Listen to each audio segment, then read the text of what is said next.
Hey there guys, and welcome back to Unjaded Jade. Whoa!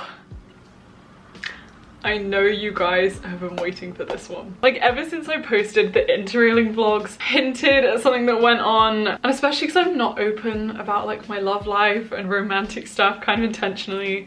This is just some tea, but it's such a good story that I felt like, okay, because we're all in quarantine, like none of us can travel anyway, maybe you can all live this like travel romance vicariously through me. Also, I learned some life lessons from this, which is always good. Might as well share that. So yeah, I hope you enjoy. I've literally made notes. I had to sit with myself and like relive the experience to make it as accurate as possible. I have poured through my photos. If you don't know who I am, hi, my name is Jade. I am currently 20. Oh my God, I'm 20. But when I was 18, which is 2 years ago now, how is that 2 years?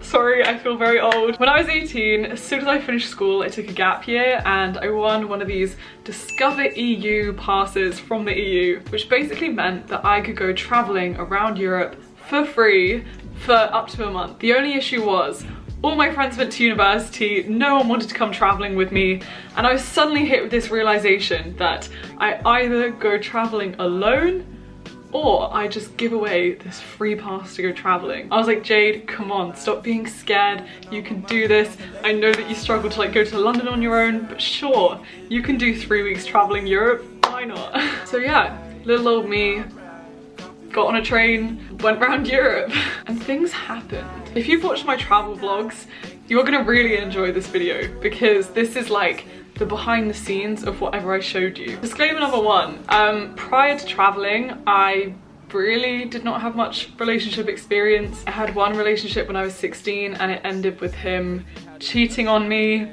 So that is the trust I have in men. Disclaimer number two, I am a very paranoid solo traveler, rightly so, I think. Being a female solo traveler is different to being a male solo traveler. I always made sure to get back to the hostel before dark. If it got dark at 6 PM, let me tell you, I was in the hostel by 5:50. I didn't want to take risks. I always had like a rape alarm on me. I had a little bum bag where I keep my money and I'd keep it under my clothes. My parents hardly let me go traveling alone at 18, so I didn't want to take any risks. So now that we have those disclaimers there, let me tell you what happened.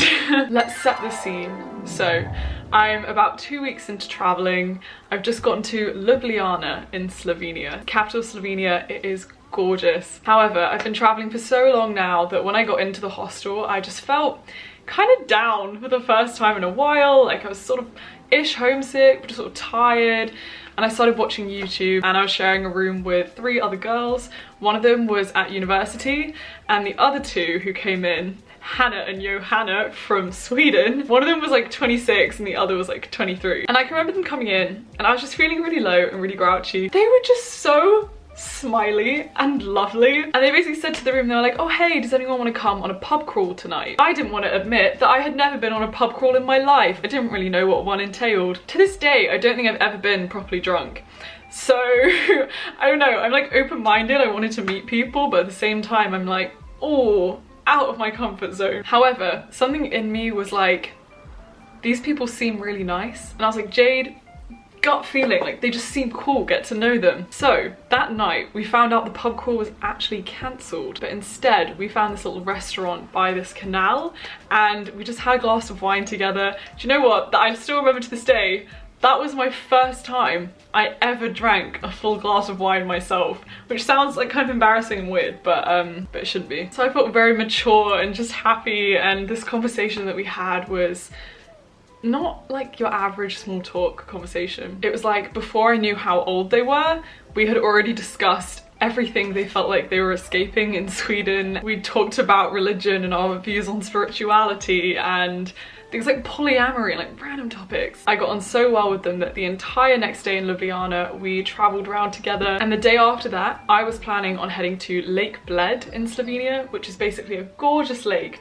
with a castle in the middle of it, which literally just sounds like the peak of Europe. This involved me getting a long bus super early in the morning, but then I found out that those 2 had a car, for one, and number 2, they were actually planning on going to Lake Bled the same day. Like, what are the chances? And we got on so well that they kindly offered to invite me on this like spontaneous road trip. So those are all the details that you probably know if you watched my vlog. Let's add some new details. So this hostel in Ljubljana was pretty small. So small that in the morning, everyone who was staying there would come and have breakfast together. It was a free breakfast, which was really good.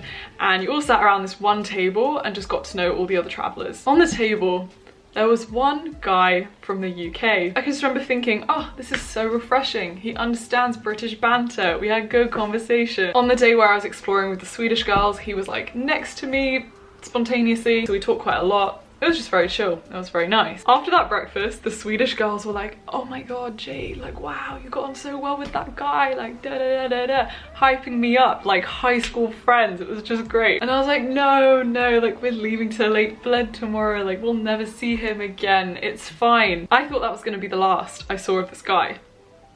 It wasn't. When we got to Lake Bled, keep in mind, okay, this is the whole country of Slovenia. We could have gone anywhere. We could have gone on any other day. We arrive at the hostel, and who do we see checking in? The guy! The flipping guy who I had breakfast with in the hostel in Ljubljana. Like, what are the chances? So I was like, oh my god, hi, hello, how are you? I was only gonna be in Lake Bled for like that day and then leave the next day to go to Vienna. He wasn't backpacking, he was just spending 1 week in Slovenia. But like, I don't know, I kind of just wanted to see him again that day, you know? Like, we got on really well, what were the chances? We were at the same hostel again, blah, blah. So that day I went ziplining with the 2 Swedish girls.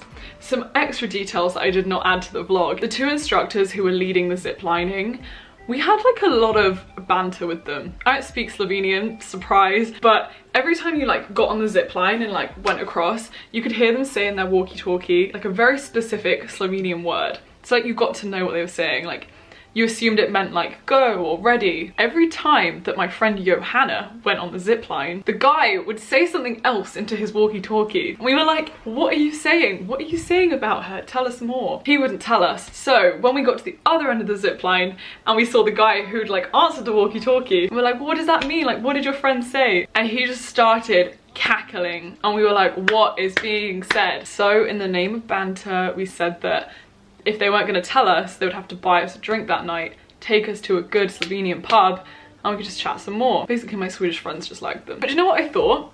We're going to a pub.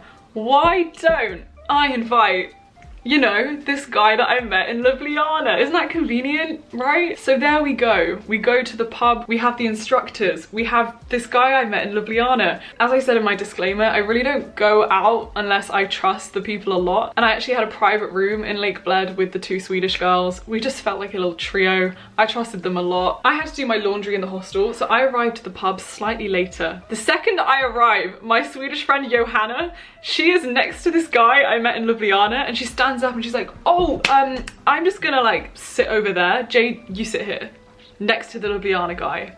I was like, can you be more obvious? So like, also kind of grateful, like, girl team, yeah. So I sit next to him and we're just having good chats. I learn more about what he does. He works in Canary Wharf in London. He's like a recent graduate. I'm there fresh out of school, like, ha, I have nothing to share. When I went traveling, I didn't tell people about my YouTube channel until we left and they followed me on Instagram and then like found out, and I was like, haha, hi. By this point, we're all a bit tipsy. We're like dancing on this sketchy tiny dance floor in a Slovenian pub. Me and him are like kind of dancing near each other, kind of banter, kind of like something's gonna happen, who knows. We played like drinking games, never have I ever, and yes, I have not done a lot.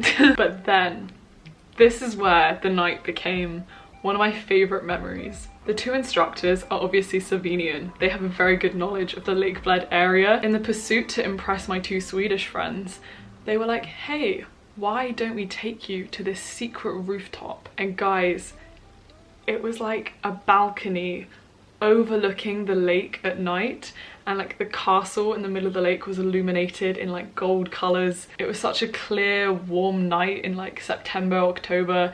You looked up and like you could just see all the stars over the lake. You could see the lights of the town around Lake Bled, and we were just sat on the edge of this rooftop like looking over it all. And then I was just sat there with this guy, and like the others, I don't even know what they were doing. We were just sat there talking about so many things. We kind of dug more into the fact that he works in Canary Wharf and like what that's actually like, and the fact that he has had to sacrifice so many of his hobbies in the pursuit of high demand work. I got cold because it was windy and he put his coat around me, which was really nice. And then the Swedish girls kept hyping me up, like kept taking me aside and being like, hee, like everything's going so well. Like you would never guess that they were 26 and 23 or whatever, and I was the 18-year-old. Anyway, on this rooftop overlooking everything, we kissed under the stars and it was just really beautiful. Later we all went down to the lake and they were like playing around and we just sat on this bench and we're like making out by the lake and it was just really gorgeous.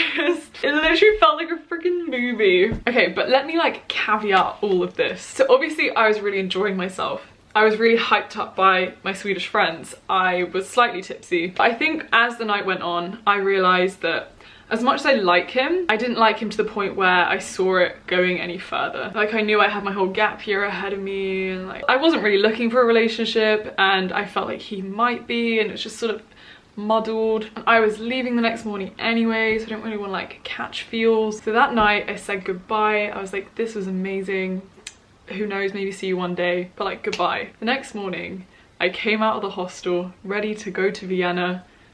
And he had woken up super early and he was like outside and said goodbye to me.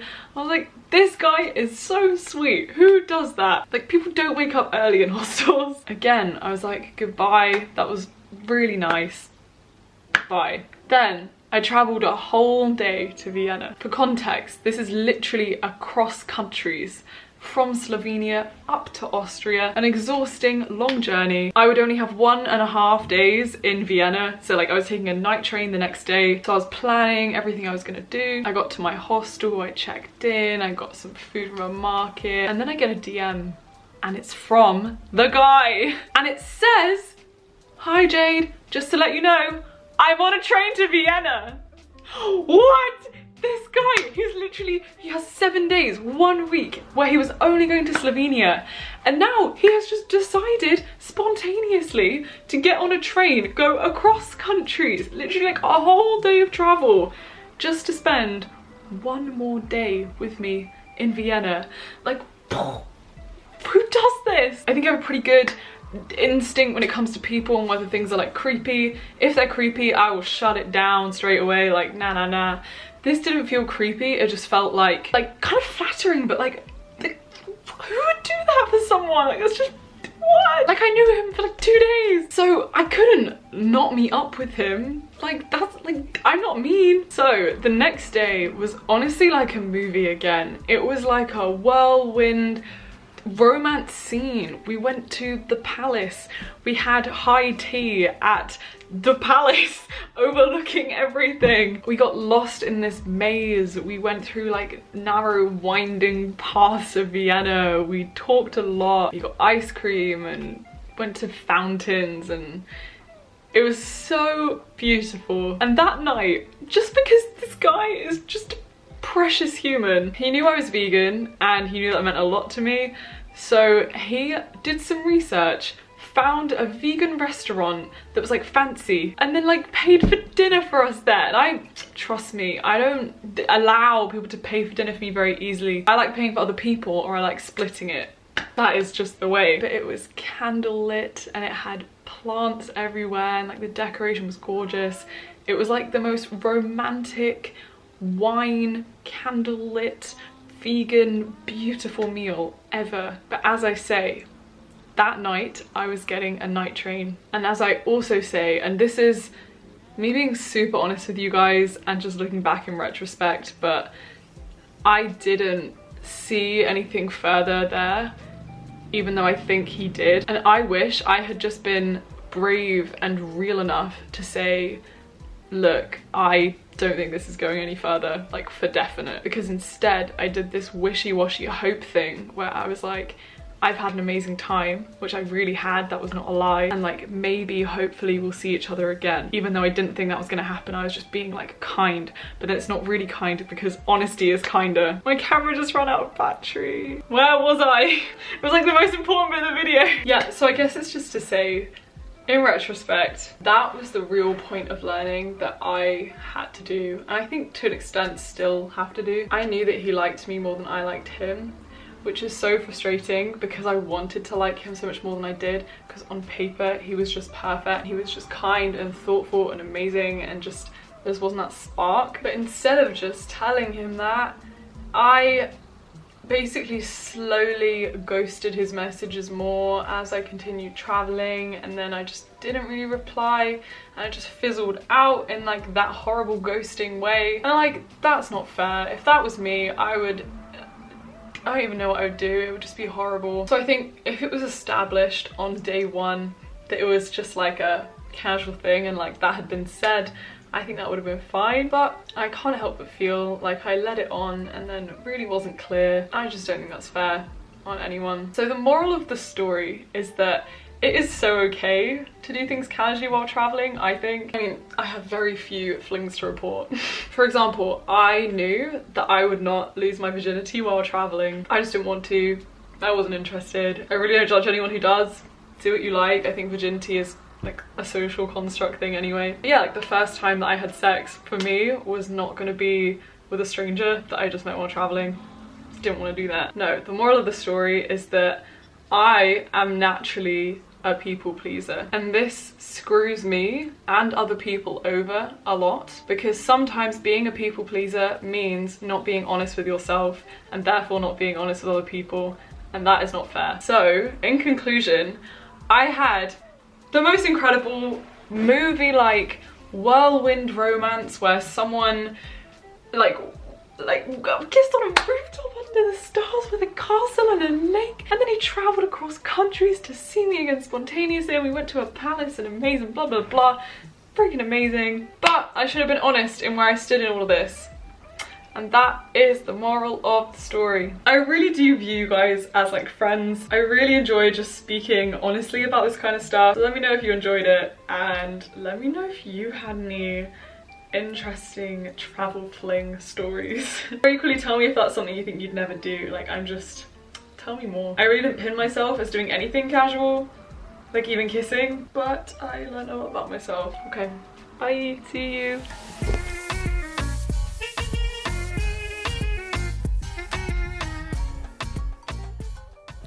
It's 3:50 AM and I've spent 4 hours kissing.